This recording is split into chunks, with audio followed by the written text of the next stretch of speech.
Good morning बच्चों, सभी को गुड मॉर्निंग।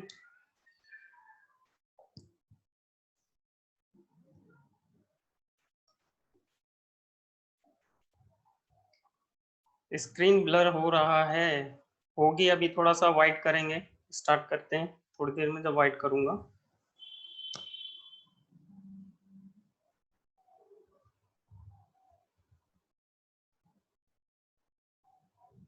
गुड मॉर्निंग सभी को, गुड मॉर्निंग।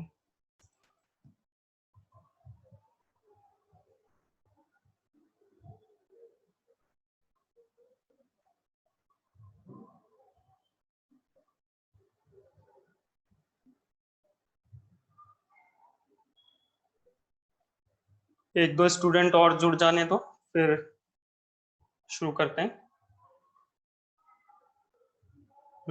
वाइट कर दी मैंने, इसलिए ठीक है। आवाज आ रही है ना सबको क्लियर?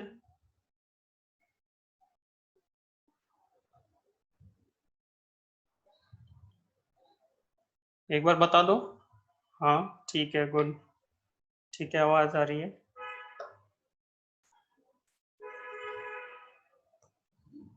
13 स्टूडेंट्स हो गए हैं।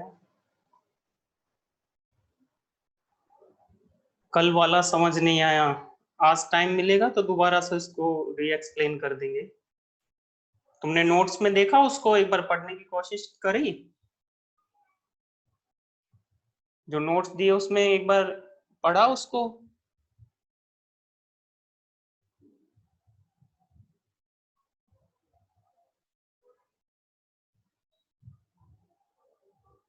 नहीं, ऐसे विशेष नाम तो नहीं लिया था। क्यों, क्या बात हो गई?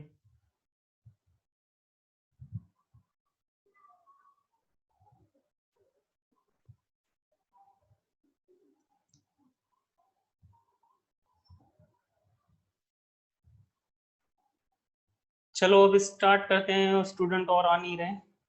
कितने हो गए? 13 हो गए।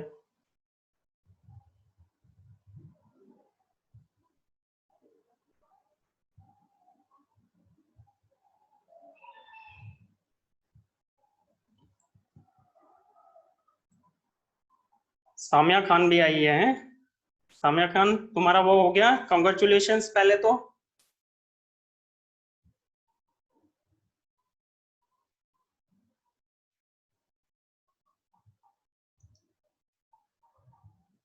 सामिया से थोड़ा सा आज जानेंगे उसका एक्सपीरियंस कैसा रहा लास्ट में।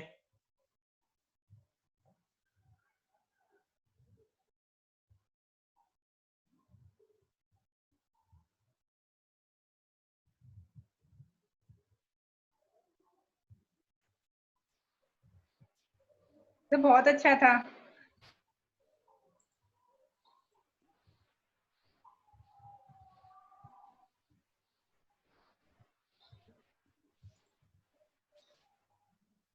यस सामिया, तुम्हारा ऑडियो ऑन है। कुछ बोलना सर चाहते हो ऑफ तो बोल करेंगे। सकते हो। कैसा रहा एक्सपीरियंस, शॉर्ट में बताओ, बच्चों को एक बार शेयर करो।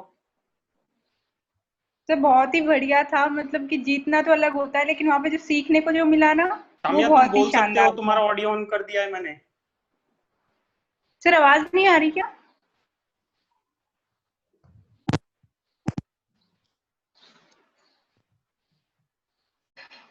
हेलो।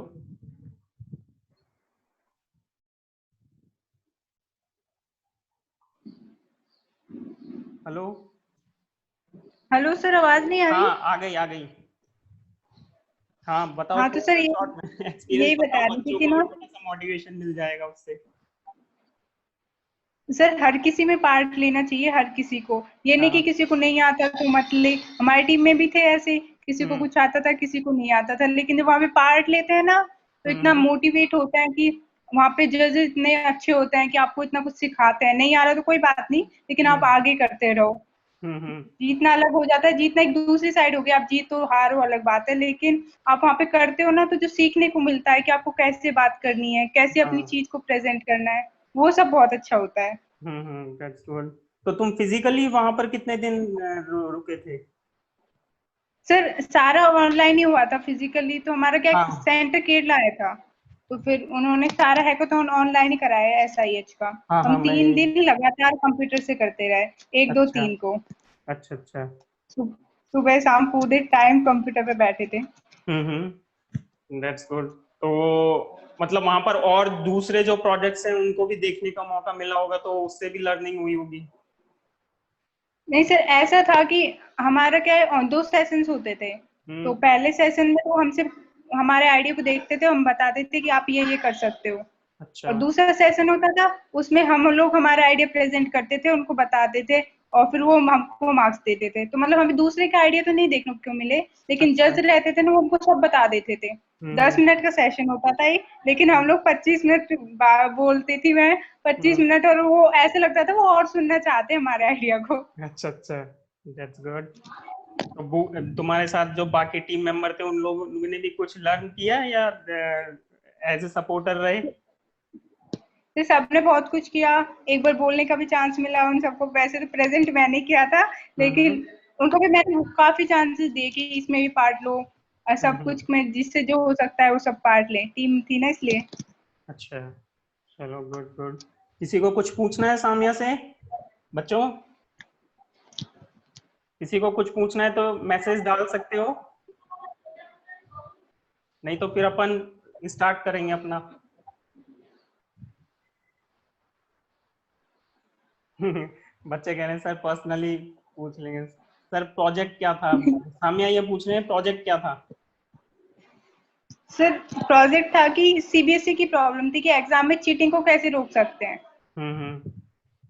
तो उसके लिए हमने सॉल्यूशन बनाया कि जो CCTV फुटेज होती है ना, उसको हम्म। हमने डायरेक्ट कंप्यूटर से अटैच तो वो होती है, और उस हम्म। पे हमने डायरेक्ट एल्गोरिथम अप्लाई की रियल टाइम में, जैसे कि हम्म। स्टूडेंट्स के बीच का डिस्टेंस कैलकुलेट करना, आई मूवमेंट देखना, हम्म। ऑब्जेक्ट किसी के पास कोई फोन मोबाइल है ये देखना, आवाज कर रहे हैं बच्चे वो देखना। मतलब बहुत सारी एल्गोरिथम अप्लाई करके हमको पता चल जाता था कि मतलब एक पर्टिकुलर रूम के अंदर ये सारा डिटेक्ट कर सकते हैं सीसीटीवी में? हाँ सर, हर रूम में CCTV होती है ना, और हमने हाँ। पूरे स्कूल के लिए बनाया था कि आप कितने भी रूम्स को अटैच कर सकते हो उससे। तो अच्छा मतलब मान हर लो किसी क्लास में इसमें अलग थोड़ा अलग। सा जैसे मान लो जैसे सीसीटीवी उस पर्टिकुलर जैसे अपने कॉलेज में लगे हुए हैं ना, हाँ सर। सीसीटीवी लगे हुए हैं और एग्जाम भी चलते हैं ऑनलाइन, तुमने देखा हो तो है ना, कई हाँ बार कंपटीशन एग्जाम होते हैं तो वहां पर इस चीज को इम्प्लीमेंट कर सकते हैं। कर सकते हैं सर। हमने जो दिखाया था ना, वो भी वीडियो ही दिखाए थे ऐसे एग्जाम्स के, अच्छा। जिनमें बच्चे बैठे हुए हैं, वो रियल टाइम में उसको डिटेक्ट कर रहा था। सबसे अच्छी बात, हमारे सॉफ्टवेयर ये बन चुका है, इसको हम्म। कहीं भी यूज कर सकते हैं। अच्छा अच्छा। चलो और एक क्वेश्चन और है फिर बीच चीटिंग में। डिटेक्ट होने के बाद जो एग्जाम में इन्विजिलेटर होता है ना क्लासरूम में, उसके हम्म। पास उसकी इमेज चली जाती थी बच्चे की कि ये चीटिंग कर रहा है, और मैसेज भी अलर्ट भी चला जाता था, तो हमारे पास प्रूफ भी होता था कि चीटिंग हो रही है। और स्नैप तो चल उनको जाएगा काफी उस अच्छा लग रहा है। पर्टिकुलर पोजीशन का स्नैपशॉट चल जाएगा। हाँ हाँ सर, उसका कैमरे का जो फोटो होता था ना, स्क्रीनशॉट, वो चला जाता था हम्म। फोन के अंदर, मैसेज भी चला जाता था। एक क्वेश्चन है मिनिमम, मतलब मिनिमम तो नहीं मैं जोड़ रहा हूँ, मिनिमम कितने सीसीटीवी चाहिए एक रूम के लिए? सर हमने तो एक से ही काम चला लिया था फिलहाल, क्योंकि हम्म। अभी तो एक्सपेरिमेंट कर रहे थे ना, तो अभी तो एक से था कि मतलब जो हमारे पास है हम उसका यूज करके बनाए, ना कि कुछ ऐसा कुछ ऐड करें जो हो ही नहीं सकता हो। नहीं जैसे अब मान लो कोई बैक साइड से आप सीसीटीवी बैक साइड पे लगा है टर्मिनल सामने, हाँ सर। तो कोई मान लो हाँ जैसे कोई पर्ची निकाल लेता है तो उसका बैक पोजीशन तो दिखेगा नहीं उसमें, तो फिर हाँ सर।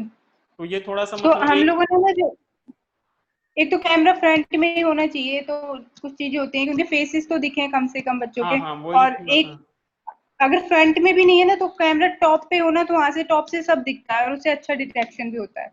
हम्म। चलो बढ़िया है, इस पे फर्दर काम करते रहो ताकि और ज्यादा इम्प्रूवमेंट हो जाए, है ना?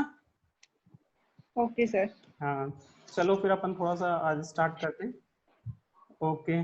कांग्रेट्स दोबारा एक बार। Thank you sir. Okay. Thank you sir. Okay. चलो बच्चों, स्कैन कन्वर्टिंग एलिप्स, इसमें क्या है वही जो अपना सर्कल में था, सेम एज इट इज आगे बढ़ना है उसमें से। तो सर्कल में क्या था अपना, एक चीज थी कि जो इक्वेशन थी, इक्वेशन इस तरह से थी, X square plus Y square equals to R. तो यहाँ पर उसी चीज को हम इलिप्स की इक्वेशन को इस तरह से रख सकते हैं, और आपको पता है अगर एक्स ये सारा 11th-12th में बस वो चीज है, रिवीजन है उस चीज का। तो एक्स सी वाई सी जो उसका पॉइंट्स हैं, अगर वो 0 हो जाएंगे तो वो लगभग एग्जैक्टली सिमेट्री हो जाती है और वो सर्कल जैसा बन जाता है। सर्कल में जैसे ऑक्टेंट्स थे, यहाँ पर भी इस तरह से अलग अलग जो लेने हैं आपको एक्स वाई कोऑर्डिनेट्स वो दिए हुए हैं पहले से। अब जरा स्टार्ट कर लेते हैं। सर्कल की तरह इसमें यहाँ पर पोलर कोऑर्डिनेट्स हैं। डायरेक्ट अपन एल्गो पे आते हैं। एल्गो कैसे वर्क करेगी, सेम फंडे वही है, बस इसमें क्या है, इनिशियल कंडीशंस जो निकालनी होती हैं उसके बारे में बात कर लेते हैं। कि यहाँ पर क्या होता है, जैसे दो रीजन लिए हैं, दिख रहे होंगे, रीजन 1 एंड रीजन 2, ठीक है, रीजन 1 एंड रीजन 2। इन दोनों रीजन को, वहां पर तो क्या था, फर्स्ट ऑक्टेट और सेकंड ऑक्टेट था, तो यहाँ पर क्या है, उसको रीजन बोल दिया है बस। और रीजन को अपन डिवाइड कैसे करेंगे, ये चीज की कंडीशन निकालनी है। रीजन को डिवाइड करने के लिए ये है कि यहाँ पर जो स्लोप होगा इस पर्टिकुलर पॉइंट पे वो -1 होगा, ठीक है। स्लोप कैसे निकलता है आपको पता है, tangent to the curve is the slope, इस तरह से याद करो 11th-12th आपके, tangent to the curve is slope, ठीक है। तो अगर स्लोप -1 है किसी पर्टिकुलर पोजीशन पे यहाँ पर, तो वो चीज हमने डिसाइड कर ली कि वहां पर अपना जो रीजन है वो स्विच हो जाएगा, ठीक है। बस इतना सा यहाँ पर एक कंडीशन ध्यान में रखने की है। वहां पर सर्कल के अंदर कर रहे थे कि x और y इक्वल्स हो जाएंगे, ठीक है, लेकिन यहाँ पर क्या कर रहे हैं कि रीजन में आपका स्लोप जो है वो चेंज हो जाएगा। इसकी इम्प्लिसिट इक्वेशन इस तरह से बन जाएगी,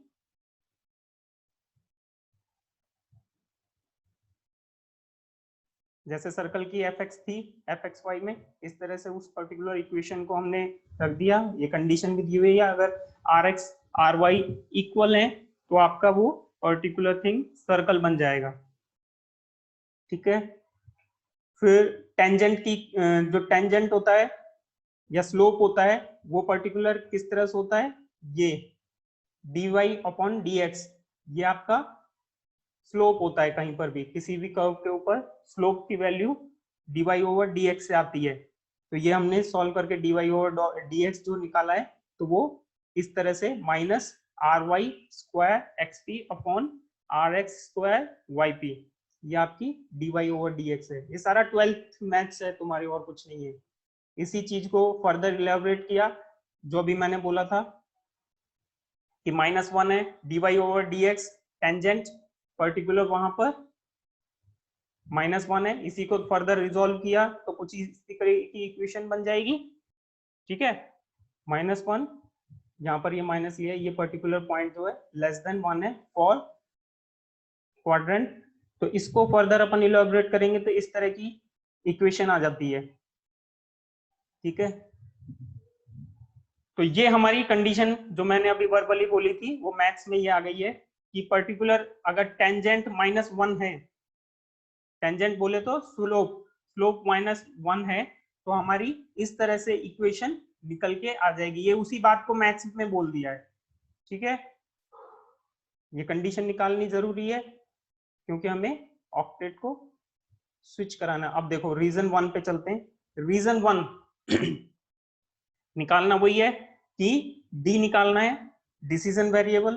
तो डिसीजन वेरिएबल निकालने के लिए हमें मिड पॉइंट चाहिए, मिड पॉइंट चाहिए, तो मिड पॉइंट हमने बोला m है, और ये फर्स्ट क्वाड्रेंट की, फर्स्ट रीजन की बात कर रहे हैं यहाँ पर, ठीक है। तो m की वैल्यू जो है, m1 की वैल्यू क्या होगी, m1 की वैल्यू जैसे हम पहले सर्कल के अंदर निकाल रहे थे, xp+1 yp-1, ये कैसे आई है एक बार ऊपर देख लो, यहाँ पर देखो,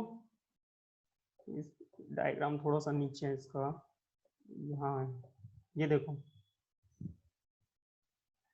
इस डायग्राम से पता लग रहा है आपको कि ये मिड पॉइंट 1 है,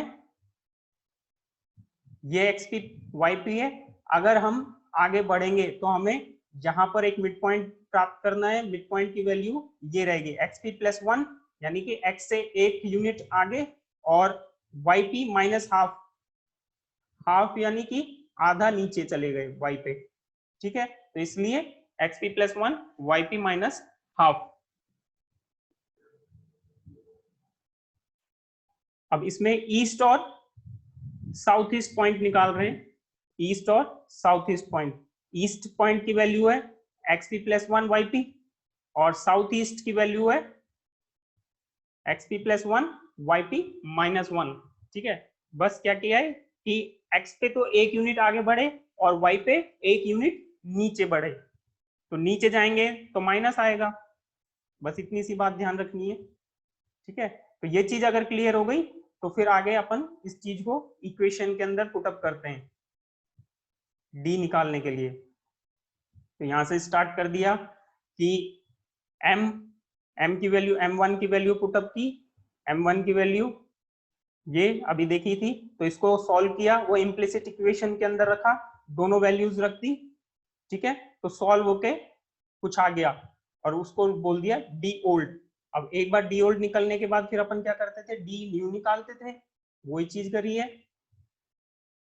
और वही सर्कल वाली बात कि if D is less than 0 that means point जो है वो अंदर लाई करेगा, कर्व के अंदर लाई करेगा। और जब कर्व के अंदर लाई करता है पॉइंट, तो क्या होता है कि पॉइंट हमें ऊपर वाला चूज करना पड़ता है। देखो यहाँ पर ये आपका दिख भी रहा है कि पॉइंट जो है वो कर्व के अंदर लाई कर रहा है। If D is negative then point lies inside the curve.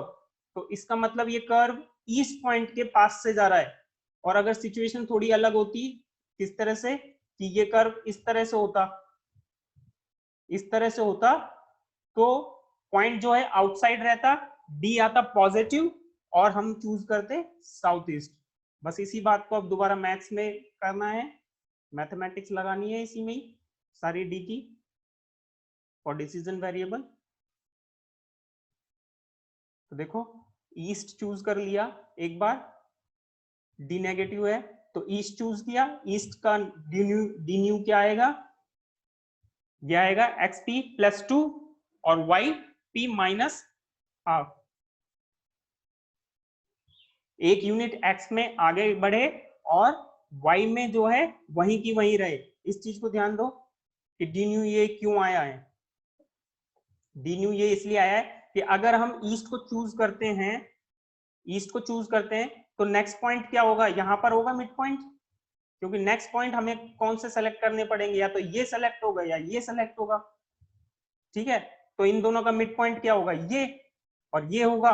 तो फिर इसकी वैल्यू क्या होगी, एक्स में 2 यूनिट बढ़ गई, x2 हो गया, x1 था यहाँ एक जोड़ा फिर x2 हो गया। ठीक है, और y एज इट इज रहेगा क्योंकि y सेम चल रही है, y लाइन सेम चल रही है। ठीक है, तो इसलिए x में तो एक बढ़ गया और y के अंदर सेम वैल्यू रही, इसलिए ये वाली चीज आई। ऐसे ही अगर साउथ ईस्ट को चूज कर लेते, साउथ ईस्ट को चूज कर लेते तो यहां पर वैल्यू बनेगी 2, इन दोनों में से चूज करना होगा, मिड पॉइंट समाओ यहां पर आएगा। ठीक है, तो इसमें क्या होगा, इसमें x2 हो जाएगा, xp प्लस 2 एक यूनिटी भरा यहाँ पर, और ये वाला जो है ये y क्या होगा कि एक माइनस और हो जाएगा यहाँ पर। ठीक है, तो ये हो जाएगा 3/2। ठीक है, y की वैल्यू क्या हो जाएगी -3/2 और x की वैल्यू xp प्लस 2 इस तरह से आएगा। ठीक है, ये एक साथ बता रहा हूं मैं क्योंकि ऊपर शिफ्ट होंगे। तो देखो वही चीज करिए इसमें। तो ईस्ट पॉइंट अगर एक बार सेलेक्ट कर लिया तो डी न्यू निकाला हमने, D new equals to D old, D new equals to, इसको इक्वेशन को सेट कर दिया तो ये हमारा समथिंग पार्ट आ गया। ये स्टेप हमें बार बार जोड़ना है एल्गो के अंदर। ठीक है, ये हमारा ईस्ट के लिए वैल्यू आ गई। सेम अब अगर डी पॉजिटिव है, ये रहा डी पॉजिटिव है, तो क्या होगा कि हमें साउथ ईस्ट चूज करना होगा। डी अगर पॉजिटिव है तो साउथ ईस्ट चूज करना होगा, तो उसकी वैल्यू ये रही, डी न्यू ये होगा उसके लिए। और xp प्लस 2 जो अभी बताया था मैंने कि 2 यूनिट x 2 यूनिट खिसक जाएगा और y में -1 कर देंगे तो हाफ -1 3/2 हो गया। ठीक है, इसको फर्दर हमने सॉल्व कर लिया पूरी इक्वेशन को। पूरी इक्वेशन को सॉल्व करने के बाद हमारे पास डेल्टा डी एस ई ये इस तरह से आ गया। ठीक है, ये पूरी इक्वेशन आ गई उसकी। In other words increment D is there for the choice of south east is this value. ठीक है, अब दोनों चीज निकल गई। अब हमें एक पॉइंट निकालना है डी स्टार्ट और निकालना है। तो डी स्टार्ट वही कि 0 अपन इनिशियल वैल्यू पुट कर देते हैं, यहाँ पर है 0 ry, ये वैल्यू पुट कर दी डी के अंदर, तो ये करके डी स्टार्ट आ गया। तो ये इनिशियल वैल्यू आ गई और दोनों स्टेप्स आ गए अपने पास। ठीक है, अब इसमें थोड़ी सी कलाकारी वही एच वाली करी है, क्योंकि फ्रैक्शंस हटाने हैं, तो h इक्वल्स टू इन लोगों ने यहाँ रख दिया डी स्टार्ट माइनस ये वाली सॉल्व करके इस इक्वेशन को ही सॉल्व करी है, इस इक्वेशन को ही सॉल्व करी है, और उसको h को ये रख दिया है। ये जब माइनस rx4/4 जब इस साइड पे ले जाएंगे लेफ्ट साइड पे, तो ये वैल्यू आती है, इस वैल्यू को हमने रख दिया h, ताकि हम ये जो फ्रैक्शन वैल्यू है कंपैरिजन में से हटा सकें। तो इसने h को फर्दर इलेबोरेट किया, तो ये आ गया d, फिर h को रिप्लेस कर दिया इग्नोर करके फ्रैक्शनल वैल्यू को, क्योंकि मैंने बताया था फ्रैक्शनल वैल्यू जो है पॉसिबल नहीं होती, क्योंकि हमारा जो कोऑर्डिनेट्स है यहाँ पर सारे पिक्सल जो है 1 यूनिट खिसकते हैं, ऊपर नीचे जो है 1 यूनिट खिसकते हैं, ना कि फ्रैक्शनल वैल्यू आती है। तो इसलिए डी स्टार जो इन लोगों ने इस तरह से डायरेक्ट इसको रिप्लेस कर दिया। ठीक है, एज इट इज इसको h को रिप्लेस करके बोल दिया डी स्टार्ट। ये सर्कल के अंदर भी बताया था मैंने। ठीक है, ये चीज हो गई। फिर ये तो था रीजन 1 के लिए। अब रीजन 2 पे जब स्विच होएंगे कि ये कंडीशन जो मैंने बताया था कि स्लोप अगर -1 हो जाता है तो मैथमेटिकली उसको हम ये इस तरह से बता सकते हैं, स्लोप -1 हो गया तो मैथमेटिकली अभी ऊपर देखा था हमने कि इस तरह से बता सकते हैं। तो फिर हम आगे फर्दर स्विच करेंगे। अब हम ये बोलते हैं यहाँ पर कि जो लास्ट पॉइंट ड्रॉ हुआ था रीजन 1 के अंदर वो समहाउ ये था। ठीक है, लास्ट पॉइंट जो ड्रॉ हुआ था, लास्ट पॉइंट इन रीजन 1 वो था ये। टी के मिस प्रिंट है यहाँ पर, ये देख लेना, मैंने क्रॉस कर दिया है, वैसे डायरेक्ट लिख दिया है इसको एक्स के वाई के। ठीक है, ये लास्ट पॉइंट था। मान लिया हमने, अज्यूम किया है, ये अजम्पशन है कि हमारा लास्ट पॉइंट समहाउ कुछ एक्स के वाई के होगा। ठीक है, लास्ट पॉइंट ये अज्यूम किया है, कौन सा होगा वो पता नहीं, वो तो ड्रॉ ट्रैक ट्रेस होती है पूरी रन टाइम पे, जब तब जाके आता है ना एक्चुअल। तो यहाँ पर अज्यूम किया है एल्गो डिजाइन करने के लिए। ठीक है, फिर डी स्टार्ट जो हम करें, अब नेक्स्ट हमें वैल्यू निकालनी है m2 की, मतलब नया मिड पॉइंट, नया मिड पॉइंट निकालना है हमें। तो नया मिड पॉइंट क्या होगा, उसकी वैल्यू उन लोगों ने रख दी कि अगर लास्ट पॉइंट x के y के है तो नया मिड पॉइंट क्या होगा कि x में हाफ जुड़ेगा और y में -1 हो जाएगा। अच्छा, यहाँ एक चीज ध्यान करने की है कि हम जो है यहाँ पर जो बताया था पहले कि x और y की वैल्यू को रिवर्स कर देते हैं, ताकि स्टेप्स जो है वो खराब नहीं आए। ये लाइन में भी किया था, उसमें भी किया था। ठीक है, देखो यहाँ लिखा हुआ है कि we take unit steps in y direction and calculate corresponding x values। ऊपर रीजन में क्या कर रहे थे हम x को एक एक खिसका रहे थे, x में 1 यूनिट आगे बढ़ रहे थे और उसके अकॉर्डिंग y कैलकुलेट कर रहे थे। लेकिन सेकंड रीजन में हम क्या करते हैं, y को एक एक स्टेप आगे बढ़ाते हैं और उसके अकॉर्डिंग x कैलकुलेट करते हैं। ठीक है, ताकि जो हमारा कर्व है वो स्मूथ आए, नहीं तो क्या है ब्रेक आ जाते हैं। जैसा लाइन में भी बताया था शुरू में मैंने कि अगर हम रिवर्स नहीं करेंगे स्लोप के बाद, पर्टिकुलर स्लोप के बाद, तो हमारे जो पॉइंट्स हैं वो बहुत दूर दूर आने लग जाते हैं, और बहुत दूर दूर आने के कारण हमारा जो कर्व है वो अच्छा नहीं बनता। इसलिए यहाँ पर हम वैल्यू को जो इनके वैल्यू है वो रिवर्स कर देते हैं। ठीक है, अब ये वाली वैल्यू कैसे निकाले, यहाँ पर ये चीज थोड़ा सा देख लो, ऊपर उसमें डायग्राम में दिख जाएगी, अभी बताता हूं मैं। ये देखो कि अगर पर्टिकुलर कोई पॉइंट लास्ट यहां पर हुआ x के y के, तो m2 जो है अब अपना नीचे की साइड आ जाएगा, कर्व नीचे बढ़ रहा है, this is the mid point. ठीक है, ये एग्जैक्टली ये ध्यान रखना कि ये डायग्राम में शो किया है, बाकी ये रैंडमली चल रहा है। रैंडमली चल रहा है, तो ये चीज मत देखना कि ये वाला जो पॉइंट है x2 है, ये x2 नहीं है, सॉरी xp2 नहीं है ये पॉइंट, ये एक रैंडम पॉइंट है, ये x के आना चाहिए एग्जैक्टली, x के इससे संबंधित, ठीक है, एक्स के से संबंधित आना चाहिए। ये लास्ट पॉइंट हमने एज्यूम किया था ना एक्स के वाई के, तो उसके रिलेशन में निकाल रहे हैं अब अपन। तो जो एक्स नेक्स्ट पॉइंट होगा वो M2 होगा, M2 होगा, तो ये चीज ध्यान रखनी है कि साउथ ईस्ट होगा या फिर साउथ होगा, ठीक है। अब ये साउथ और साउथ ईस्ट यहाँ पर जो है इस एक्स के रेफरेंस में है, ना कि ऊपर वाले रीजन के रेफरेंस से तुम सोचो, ठीक है, कि कोई लास्ट पॉइंट एक्स के और वाई के था, उसके रिलेशन में अगर जो नेक्स्ट पॉइंट आएगा तो हम ये डिसाइड करेंगे या तो साउथ होगा या फिर साउथ ईस्ट होगा, ठीक है।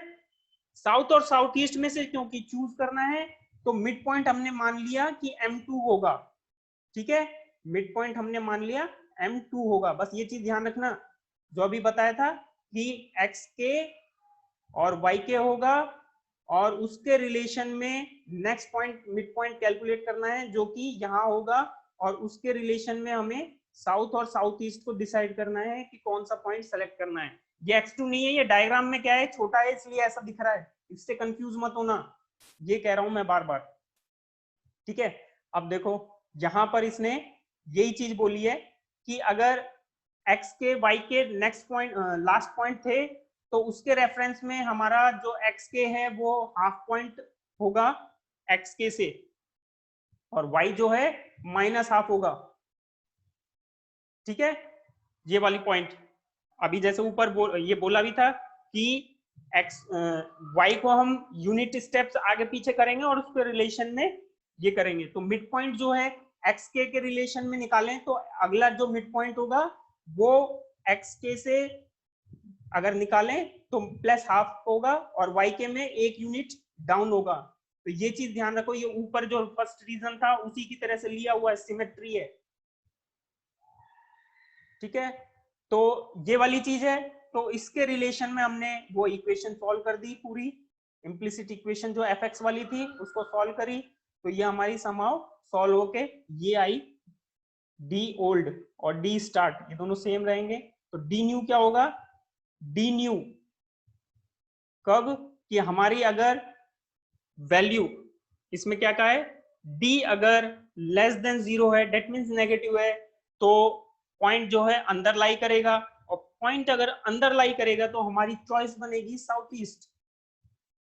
मैं वर्बली बता रहा हूं ये चीज बार बार, देखो अगर पॉइंट अंदर लाई करता है तो पॉइंट अंदर लाई करता है डेट मीन्स ये कर्व यहां से गुजर रहा है, ये कर्व यहां से गुजर रहा है, तो नजदीक कौन हुआ, साउथ ईस्ट हुआ, ठीक है। और अगर कर्व यहां से गुजरता तो नजदीक कौन होता, साउथ होता, ठीक है। बस इतना सा वही जो ऊपर बोला था। तो अब क्या करना है, साउथ ईस्ट के लिए, साउथ ईस्ट यानी कि एक्स में 1 जुड़ गया और वाई में 1 कम हो गया, वही चीज लिख दी इन लोगों ने, एक्स में 1 जुड़ गया और वाई में 1 कम हो गया, ठीक है। तो ये डी न्यू आ गया, ये साउथ ईस्ट पॉइंट के लिए निकाला है। तो डी इस तरह से यहाँ पर ये पूरा सॉल्व किया इन लोगों ने, और इस तरह से साउथ ईस्ट की वैल्यू आ गई। साउथ ईस्ट के लिए पर्टिकुलर जो स्टेप फॉलो करेंगे वो आ गया, ठीक है, डेल्टा। इसी तरह से अपोजिट कि अगर साउथ हो, अगर साउथ हो तो क्या होगा, डी अगर ग्रेटर देन 0 होगा डेट मीन वैल्यू पॉजिटिव हुई, पॉजिटिव हुई तो जो सर इलिप्स है, इलिप्स का कर्व जो है वो साउथ के नजदीक से जाएगा, और साउथ के नजदीक से जाएगा तो वैल्यू इस तरह से रहेंगी कि एक्स में तो कोई चेंज नहीं हुआ इसलिए एज इट इज हाफ, और वाई में 1 स्टेप नीचे, ठीक है। तो ये चीज करते के साथ ही इसको सॉल्व किया पूरा, और सॉल्व किया तो डेल्टा साउथ ये आ गया, ठीक है, ये डेल्टा साउथ आ गया।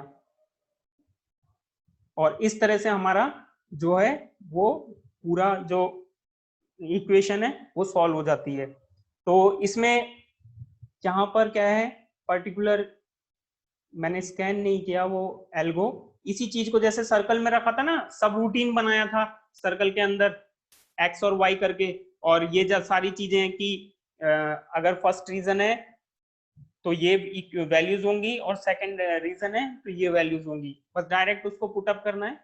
मैं बाद में दे दूंगा उस चीज को स्कैन करके, बाकी इसकी इतनी आवश्यकता नहीं पड़ेगी, सेम सर्कल की तरह ही है वो, ठीक है।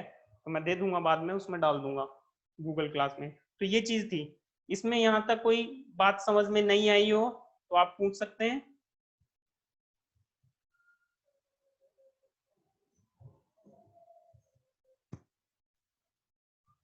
किसी को कुछ पूछना है तो पूछ सकता है, कमेंट डालें।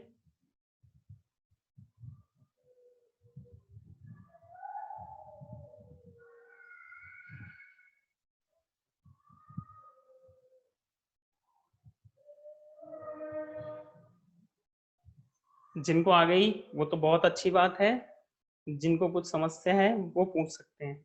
मेन चीज ये है, देखो इन एल्गोज में, अब ये एल्गो लास्ट थी, ठीक है, इसके बाद एल्गो नहीं है, ये इस तरह की कर्व की एल्गो नहीं है, बस आपके 3 ये मोटी मोटी एल्गो थी जो कि थोड़ी सी टेढ़ी पड़ती है, लाइन की, सर्कल की और इलिप्स की, ठीक है।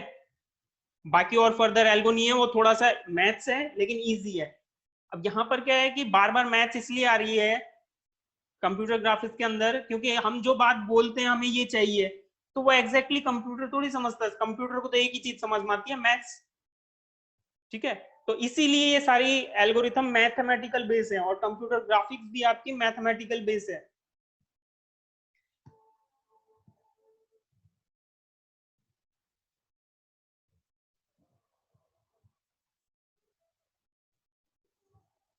बस एक बार कंसेप्ट समझ में आ जाए कि ये कंसेप्ट है, उसी कंसेप्ट को बस मैथ में कन्वर्ट करना है और कुछ नहीं है। इन तीनों इक्वेशंस में यही है कि जो मैंने बोला था शुरू में, मैंने वर्बली बोला था कि ऐसे ऐसे कंडीशन है उसको फॉलो करना है, बस उसी कंडीशंस को मैथ्स में कन्वर्ट किया और आगे फर्दर मूव कर गए, ठीक है।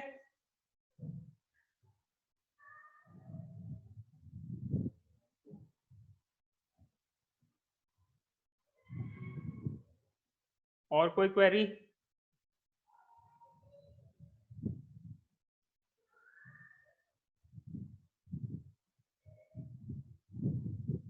देखो ये सर्कल का एक पूछ रहा था बच्चा शुरू में,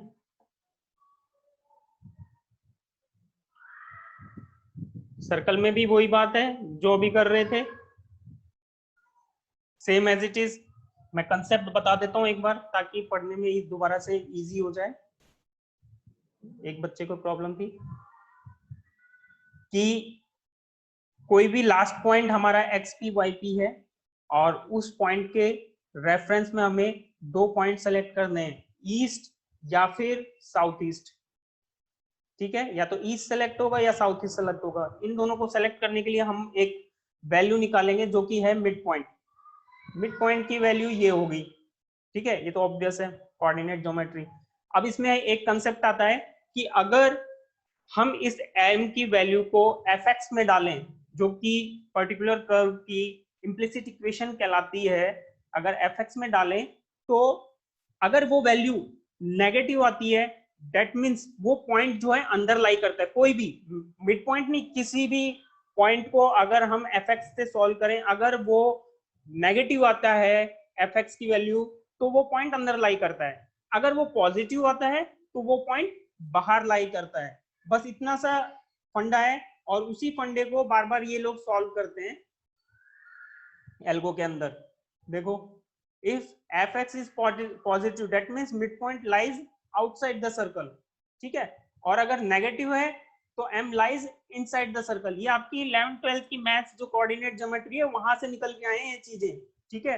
तो इसलिए ये चीज तो आपको याद रखनी ही पड़ेगी, इसमें ऐसा कोई वो नहीं है कि अपन को सॉल्व करनी है या कुछ ऐसे एक्टिविटी। तो वही चीज बताई है कि अगर ये इस तरह से बात हो जाती है तो इसी को फर्दर इलेबोरेट करके पूरी एल्गो में डिजाइन किया है मैथ्स को फर्दर रिजॉल्व करके, अब ये बताया कि अगर आउटसाइड रहता है सर्कल के पॉइंट तो क्या होगा, और इनसाइड रहता है तो क्या होगा। अगर आउटसाइड है तो हमें चूज करना पड़ेगा साउथ ईस्ट, क्योंकि ये वाला पॉइंट यहाँ से नजदीक से गुजर रहा है, यहाँ से नजदीक से गुजर रहा है, ठीक है, तो हमने चूज किया साउथ ईस्ट। और अगर इसके अपोजिट है कि कर्व जहां से गुजर रहा है, इधर से गुजर रहा है, तो डेट मीन्स ईस्ट के पास से गुजर रहा है, और क्या हुआ कि मिड पॉइंट अंदर आया। मिड पॉइंट अंदर आने का मतलब क्या हुआ कि जो कर्व है वो ऊपर से गुजर रहा है, मिड पॉइंट के ऊपर से गुजर रहा है, डेट मीन्स ईस्ट चॉइस करेंगे। ये फंडा है बस, ठीक है। और एक बार अगर कोई पॉइंट चूज कर लेते हैं, ये फिर ध्यान रखो कि आगे, क्योंकि हमें क्या करना होता है कि हमें मान लो ये पॉइंट चूज कर लिया, अगर ये पॉइंट चूज किया तो नेक्स्ट फिर हमारी जो डिसीजन वेरिएबल बनेगा वो इन दोनों के बीच में बनेगा, सेम एज इट इज। इसका मिमिक कर रहे हैं, देखो इस ये पॉइंट का दो पॉइंट ये आए, इस पॉइंट के 2 पॉइंट ये आए, तो सेम एज इट इज इस पॉइंट के लिए 2 पॉइंट ये आएंगे, ठीक है, और यहां कहीं पर मिड पॉइंट बनेगा, ठीक है। तो वही चीज साउथ ईस्ट के लिए करनी पड़ेगी कि साउथ ईस्ट चूज कर लिया तो वही वाली बात कि समहाउ ये बनेगा या ये बनेगा, ठीक है। तो ये यहां बनेगा या यहां बनेगा, तो यहां बनेगा तो इसका कोऑर्डिनेट m का क्या होगा, ये m डिसीजन वेरिएबल बनेगा, और यहां होता तो ये m डिसीजन वेरिएबल होता है ईस्ट के लिए, तो ये m डिसीजन वेरिएबल हुआ, और इस m के लिए ये, और इनके कोऑर्डिनेट बता दो बस। इस तरह से ये इक्वेशन हर स्टेप में आगे मूव करती जाती है, ठीक है। तो अब ये टाइम कंप्लीट हो गया, 1 मिनट और बचा है जूम को ऑफ होने में। 1 मिनट में कुछ और जानना है इसी में फर्दर तो बता दो, अदरवाइज ये ऑफ हो जाएगा ऑटोमेटिक। और हो गया, समझ में आ गया तो फिर आराम से पैर फटकार के सो, नेक्स्ट क्लास के लिए उसमें जग जाना।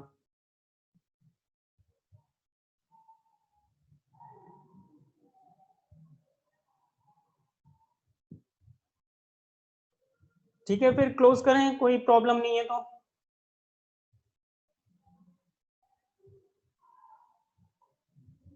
ठीक है बच्चों, फिर कोई प्रॉब्लम नहीं है तो वैसे भी ऑफ होने वाला है, बंद करते हैं फिर।